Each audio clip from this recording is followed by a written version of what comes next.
स्तुति, आराधना, वर्शिप मसीह जीवन का मैं समझता हूं कि पूरा का पूरा हिस्सा है। आराधना उसका जीवन है, वो एक मसीह का।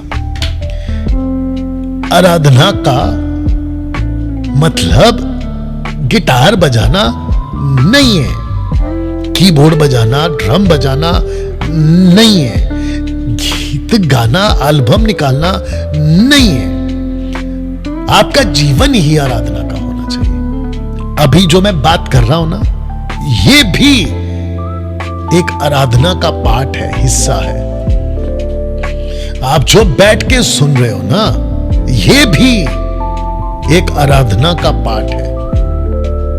जानते हो मार्था को यीशु ने क्या कहा कि सबसे उत्तम जगह मरियम ने चुना है। फिर मेरा सवाल उठेगा ना आप लोगों के लिए, ऐसे वर्शिपरों के लिए, कि मरियम क्या गीत गा रही थी, क्या गिटार बजा रही थी? वो सुन रही थी यीशु को, वो वचन सुन रही थी। You understand?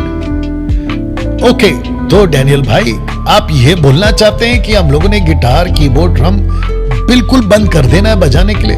नहीं, मैंने कब कहा, और ना ही मैं करूंगा और ना ही मैं कहूंगा, क्योंकि जहां पे हमारी मुंबई में चर्च चलती है वहां ये सब कुछ है, बकायदा वर्शिप होती है, और अभी हो भी रही होगी। शायद 9 बजे खत्म हो गया होगा, 1 घंटा पहले हुआ भी होगा live, Chembur church. You understand? हम उसके खिलाफ नहीं है, बट मैं कह रहा हूं टेढ़ी मेढ़ी आराधना, टेढ़ी मेढ़ी वर्शिप, जिसको टेढ़ी मेढ़ी बातें करके इस वुल्फ ने एक अलग रूप दे दिया है, मैं उसकी बात कर रहा हूं। कुछ बातें रखता हूं आपके बीच में। पहला चित्र देख लीजिएगा कि एक है अपनी मर्जी की वर्शिप और दूसरा है उसकी मर्जी की वर्शिप। अपनी मर्जी की वर्शिप, उसकी मर्जी की वर्शिप। भीड़ देख लो कहां पर है। जानते हो, जहां पे सिर्फ हिम्स गाए जाते हैं, कविता के तौर पे हिम्स, वहां कोई नहीं जाएगा।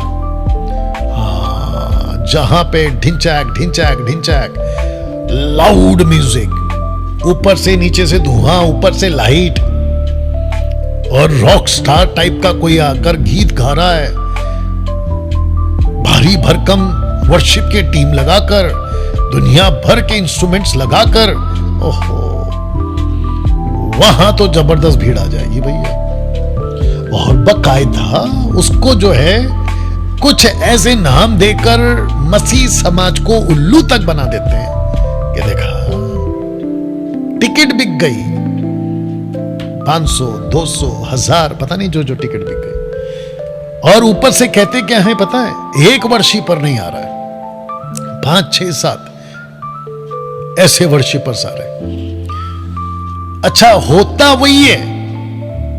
डैनियल भाई आपको कैसे मालूम? 20 साल से वही कर चुका हूं।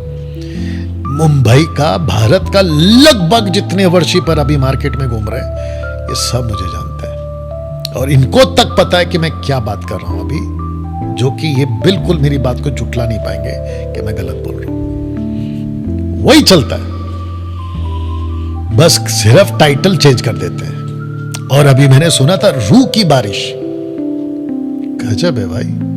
अब तो मैं खुलकर कह दे रहा हूं,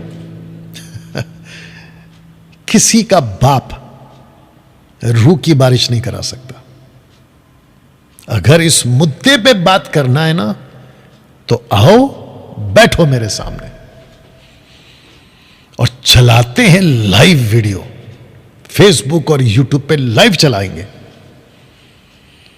और मेरे स्टेटमेंट को गलत साबित करके बताना कि रूह की बारिश आपने कैसे कहा डैनियल राज कि किसी का बाप नहीं ला सकता। इधर आके बात करके बताओ, फिर देता ना तबीयत से जवाब। You understand? अपनी मर्जी की वर्शिप और उसकी मर्जी की वर्शिप। दोस्तों, मैं बिल्कुल साफ कह दे रहा हूं, उसकी मर्जी की आराधना करिए और खुद करिए, अभी रखूंगा कुछ कुछ चीजें, खुद करिए, लेकिन अपनी मर्जी से करिए।